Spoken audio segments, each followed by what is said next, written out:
There's a couple of keys when it comes to striking your irons pure. And for this video, I'm going to break it down into 3 different parts, which are setup, backswing, and weight transfer. So in the setup, there's a few things that you need to make sure you do in order to get that consistent ball first, ground after contact. What I like to see from every player is making sure at address, club face is really nice and square, and we've got a tiny bit of handle lean here. So the way I check that is to make sure before I take my grip, my leading edge is aligned perfectly at the target.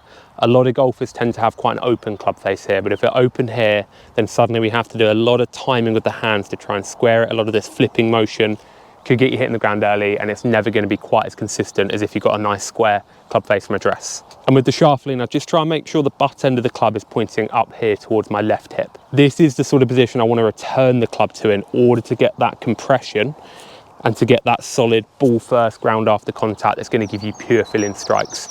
If we set up the shaft too vertical, it's going to be really easy again to flip it, add loft, hit it a little bit out the bottom groove. It's never going to feel as quite a pure strike as if we're leaning the shaft a little bit from address, and then we return it to that position at impact. Second key is backswing, and there's one thing that's really, really important here. At the top of my backswing, what I really want to see is maintaining the width. So that looks like straight left arm.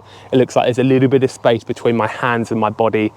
If this left arm breaks down and the hands get quite narrow, I'm reducing the width of arc, which again is going to slow down my club, but also I'm going to have to straighten this, and it requires a lot of good timing to make sure we get ball first and ground after, to make sure we're getting that pure feeling strike. But by maintaining the width through the swing, so into the backswing and down into impact, it's much, much easier to hit the ground after the ball. It's much easier to get the shaft lean that we want and get the pure feeling strike that we want for our iron shots. And the third key is weight transfer. So what I see here quite a lot of times is people are scared of this sort of swaying motion. So they tend to stay too much over the top of the ball in the backswing. But from here, I'm not able to fully transfer my weight to my front leg. So what happens is people start to lean back and start to pick the ball too much off the top of the turf. Again, this brings the heavy shot into play. It brings the bottom grooves of the club into play. It makes it really hard to get any of that shaft lean, and typically I see people too much in this impact position. It's never going to feel particularly pure off the face. So what's important to do while you're maintaining the width in the backswing is to also let yourself transfer your weight onto your right foot. You can see here, I'm pressing into my right leg, but it doesn't look like I'm swaying off the ball.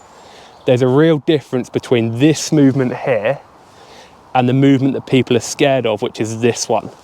We're not trying to sway laterally off the ball, but we are trying to put weight into our right leg. And with that, in the downswing, that allows me to suddenly put pressure into my lead leg and generate a lot more force, making it much easier to get the ground after the ball and getting that club head speed back into the ball to produce pure iron shots that go a long way. So to put it together, set up, I'm trying to have a square club face. I'm trying to have a little bit of shaft lean, butt end pointing towards my lead hip. In the backswing, I'm trying to maintain my width, transferring the weight to my back foot. And in the through swing, I'm trying to post up and out of this left leg.